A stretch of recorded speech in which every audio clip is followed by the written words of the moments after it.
আসসালামু আলাইকুম প্রিয় দর্শক, আপনাদেরকে শুভেচ্ছা সহ আমন্ত্রণ জানাচ্ছি বাংলাভিউ সংবাদে। সাথে আছি আমি নুমান রশিদ। প্রথমেই শিরোনাম। দেশে করোনায় গেল 3 মাসের মধ্যে সর্বোচ্চ প্রাণহানি, একদিনে মারা গেছেন 40 জন। কবি আব্দুল বাসিত মোহাম্মদের মৃত্যুর জন্য সিটি কর্পোরেশনকে দায়ী করে মানববন্ধন। দায়ীদের বিরুদ্ধে ব্যবস্থা গ্রহণ ও ক্ষতিপূরণ প্রদানের দাবি। পররাষ্ট্রমন্ত্রীর পক্ষ থেকে শীতবস্ত্র বিতরণ। সিলেট সদর উপজেলা ৩,৫০০ অসহায় পেলেন কম্বল। সিলেট বিভাগে একদিনে করোনা আক্রান্ত শনাক্ত ৪৭ জন, একই সময়ে সুস্থ হয়েছেন ৪৩ জন, মারা গেছেন 1 জন। সিলেট নগরীর জালালাবাদে দিনের বেলায় দুঃসাহসিক চুরি, ২০ লক্ষাধিক টাকার মালামাল লুট। বঙ্গবন্ধুর ভাস্কর্য ভাঙার প্রতিবাদে বাংলাদেশ সরকারি মাধ্যমিক শিক্ষক সমিতির মানববন্ধন। ধর্মভিত্তিক উগ্র সাম্প্রদায়িক রাজনীতি নিষিদ্ধের দাবি। সিলেট জেলা আওয়ামী লীগের সাবেক সাধারণ সম্পাদক শফিকুর রহমান চৌধুরীর উদ্যোগে শীতবস্ত্র বিতরণ। লেবাননে কর্মহীন হয়ে পড়া প্রবাসী বাংলাদেশিদের ভিক্ষুক, দেশে ফিরতে দূতাবাসের সহযোগিতা কামনা। এতক্ষণ শুনছিলেন শিরোনাম, এবারে বিস্তারিত। করোনা ভাইরাসে আক্রান্ত হয়ে গেলে ২৪ ঘন্টায় সারা দেশে ৪০ জনের মৃত্যু হয়েছে। গেল প্রায় ৩ মাসে করোনায় এটি সর্বোচ্চ মৃত্যুর রেকর্ড। মারা যাওয়া ৪০ জনের মধ্যে পুরুষ ২৬ জন ও নারী ১৪ জন। আর এই নিয়ে দেশে করোনায় মৃত্যুর সংখ্যা বেড়ে দাঁড়ালো ৭,১২৯ জনে। মঙ্গলবার বিকেলে স্বাস্থ্য অধিদপ্তরের অতিরিক্ত মহাপরিচালক অধ্যাপক ডাক্তার নাসিমা সুলতানা স্বাক্ষরিত করোনা বিষয়ক এক বিজ্ঞপ্তিতে এ তথ্য জানানো হয়। এর আগে সর্বশেষ গত ১৫ সেপ্টেম্বর করোনা ভাইরাসে একদিনে ৪৩ জনের মৃত্যু হয়। ২১ সেপ্টেম্বরও এই ভাইরাসে ৪০ জনের প্রাণহানি ঘটে। বিজ্ঞপ্তিতে বলা হয়েছে, গেল ২৪ ঘন্টায় দেশের ১৪০টি ল্যাবরেটরিতে ১৯,০৩২টি নমুনা সংগ্রহ করা হয়। আগের কয়েকটি মিলিয়ে পরীক্ষা করা হয় ১৯,০৫৪টি নমুনা। নমুনা পরীক্ষায় নতুন আক্রান্ত শনাক্ত হয়েছেন ১,৮৭৭ জন। সব মিলিয়ে দেশে মোট শনাক্ত রোগীর সংখ্যা দাঁড়ালো ৪,৯৪,২০৯ জনে। রাজধানী সহ দেশের বিভিন্ন হাসপাতাল ও বাড়িতে উপসর্গবিহীন রোগীসহ গত ২৪ ঘন্টায় অসুস্থ হয়েছেন ২,৮৮৪ জন। আর এ পর্যন্ত মোট সুস্থ হয়েছেন ৪,২৬,৭২৯ জন। দেশে করোনা ভাইরাসে সংক্রমিত প্রথম রোগী শনাক্ত হয় গত ৮ মার্চ। এই ভাইরাসে আক্রান্ত হয়ে গত ১৮ মার্চ প্রথম মৃত্যু হয়। এ পর্যন্ত মোট মৃত ৭,১২৯ জনের মধ্যে পুরুষ ৫,৪৩৯ জন এবং নারী ১,৬৯০ জন। কবি ও ছড়াকার আব্দুল বাসিত মোহাম্মদের মৃত্যু নিছক দুর্ঘটনা নয়, এটি এক ধরনের হত্যা। আর এই হত্যার দায় নিতে হবে সিটি কর্পোরেশনকে। মঙ্গলবার দুপুরে সিলেট কেন্দ্রীয় শহীদ মিনারের সামনে সিলেটে সম্মিলিত ছড়া সংগঠনের আয়োজনে মানববন্ধনে বক্তারা এসব কথা বলেছেন।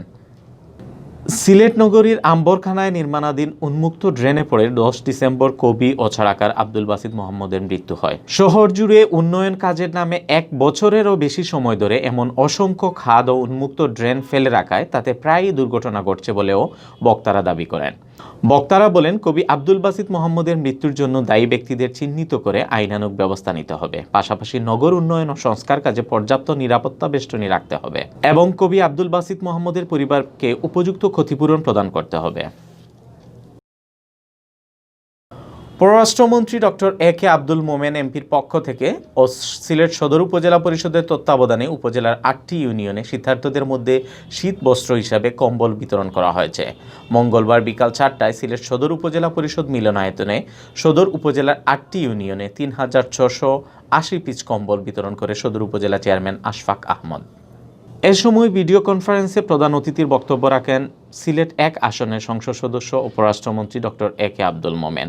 শীতবস্ত্র বিতরণ অনুষ্ঠানে আরও উপস্থিত ছিলেন সিলেট সদর উপজেলা নির্বাহী অফিসার কাজী মহুয়া মমতাজ, কান্দিগাঁও ইউনিয়ন পরিষদের চেয়ারম্যান নিজামুদ্দিন, জেলা আওয়ামী লীগ নেতা সুজাত আলী রফিক, মুগলগাঁও ইউনিয়ন পরিষদের চেয়ারম্যান হিরণ মিয়া, হাটখোলা ইউনিয়ন পরিষদের চেয়ারম্যান আজির উদ্দিন, খাদিমনগর ইউনিয়ন পরিষদের চেয়ারম্যান দেলোয়ার হোসেন, পররাষ্ট্রমন্ত্রীর ব্যক্তিগত কর্মকর্তা শফিউল আলম জুয়েল। সিলেট বিভাগে একদিনে আরও ৪৭ জনের শরীরে করোনা ভাইরাস শনাক্ত হয়েছে। আর একই সময়ে করোনা থেকে সুস্থ হয়ে উঠেছেন ৪৩ জন। গেল ২৪ ঘন্টায় করোনায় কেড়ে নিয়েছে আরও একজনের প্রাণ। সব মিলিয়ে এখন পর্যন্ত সিলেট বিভাগে করোনায় মারা গেলেন ২৫৫ জন। মঙ্গলবার সকালে স্বাস্থ্য অধিদপ্তরের সিলেট বিভাগীয় পরিচালক ডাক্তার সুলতানা রাজিয়া স্বাক্ষরিত এক প্রতিবেদনে এ তথ্য জানানো হয়। স্বাস্থ্য অধিদপ্তরের তথ্য অনুযায়ী সিলেট বিভাগে গেল ২৪ ঘন্টায় নতুন শনাক্ত ৪৭ জনের মধ্যে ৪০ জনই সিলেট জেলার বাসিন্দা। আর বাকিদের মধ্যে সুনামগঞ্জের ৪ জন, হবিগঞ্জে ২ জন ও উসমানী মেডিকেল কলেজ হাসপাতালে চিকিৎসাধীন আছেন ১ জন। এছাড়া একই সময়ে বাড়িতে ও হাসপাতালে আইসোলেশনে থেকে সুস্থ হওয়া ৪৩ জন রোগীর ৩৬ জনই সিলেট জেলার বাসিন্দা। আর বাকি ৫ জন মৌলভীবাজার ও ২ জন হবিগঞ্জ জেলা থেকে সুস্থ হয়ে উঠেছেন। এছাড়া গত ২৪ ঘন্টায় মারা যাওয়া ব্যক্তি সিলেট জেলার বাসিন্দা। মঙ্গলবার সকাল ৮টা পর্যন্ত সিলেট বিভাগে করোনায় প্রমাণিত রোগীর সংখ্যা ১৫,১২০ জন। এর মধ্যে সিলেট জেলায় অর্ধেকেরও বেশি ৮,৮৩৭ জন। এছাড়া সুনামগঞ্জে ২,৪৯৫ জন, হবিগঞ্জে ১,৯৩৪ জন ও মৌলভীবাজারে ১,৮৫৪ জন করোনা শনাক্ত হয়েছেন। সিলেটের ৪ জেলায় ৩০ জন করোনা আক্রান্ত রোগীর হাসপাতালে চিকিৎসা নিচ্ছেন। এখন পর্যন্ত সুস্থ হয়েছেন বিভাগের ১৩,৮৯০ জন করোনা আক্রান্ত রোগী এবং মৃত্যুবরণ করেছেন ২৫৫ জন।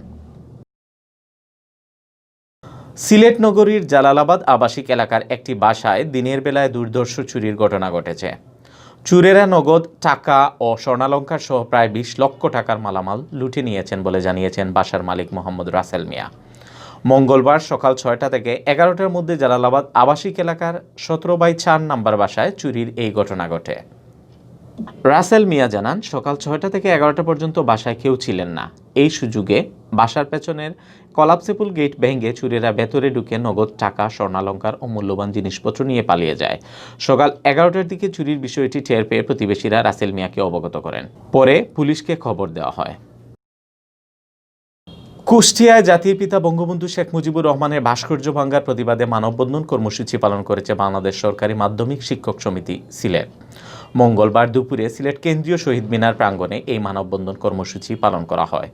কর্মসূচিতে নিজস্ব ব্যানার নিয়ে সিলেটের বিভিন্ন স্কুল থেকে শত শত শিক্ষক অংশগ্রহণ করেন। বাংলাদেশ সরকারি মাধ্যমিক শিক্ষক সমিতি সিলেটের সভাপতি কবির খানের সভাপতিত্বে মানববন্ধনে বক্তব্য রাখেন শিক্ষক নেতা শওকত হোসেন, মোহাম্মদ আবুল খায়ের, হ্যাপি বেগম, বিপ্লব নন্দী ও আজিজুর রহমান। বক্তারা বলেন, ধর্মের নাম ব্যবহার করে দেশকে অস্থিতিশীল করতে পাকিস্তানের প্রেতাত্মারা ফের সক্রিয় হয়ে উঠেছে। এদের বিরুদ্ধে কঠোর আন্দোলন গড়ে তুলতে হবে। দেশের শান্তি শৃঙ্খলা রক্ষার জন্য উগ্র সাম্প্রদায়িক গোষ্ঠীকে প্রতিহত করতে হবে। বক্তারা ধর্মভিত্তিক উগ্র সাম্প্রদায়িক রাজনীতি নিষিদ্ধ ঘোষণা করা ও ধর্মীয় উস্কানিদাতাদের কঠোর শাস্তির আওতায় আনার আহ্বান জানান।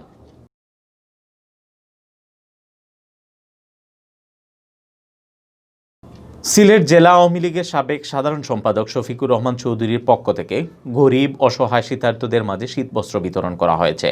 মঙ্গলবার দুপুরে সিলেট সদর উপজেলার খাদিমনগর ইউনিয়নের কালাগুল চা বাগান এলাকায় প্রায় ৩০০ অসহায় মানুষের মাঝে এই শীতবস্ত্র ও মাস্ক বিতরণ করা হয়। শীতবস্ত্র বিতরণকালে শফিকুর রহমান চৌধুরী বলেন, আমাদের দেশের অনেক দরিদ্র মানুষ রয়েছে যারা শীতে প্রচণ্ড কষ্ট করে জীবন ধারণ করে থাকে। আমরা সবাই যার যার সামর্থ্য অনুযায়ী এগিয়ে আসলে এসব অসহায় লোকজনের কষ্ট নিবারণ করা সম্ভব হবে। শীতবস্ত্র বিতরণকালে অন্যদের মধ্যে উপস্থিত ছিলেন সাংবাদিক বশির উদ্দিন, লন্ডন প্রবাসী আওয়ামী লীগ নেতা FM চৌধুরী সালেক, জুনেদ আহমদ, সিলেট জেলা যুবলীগ নেতা কবিরুল ইসলাম কবির, সিলেট সদর উপজেলা স্পোর্টস একাডেমির সভাপতি ইকবাল আহমদ।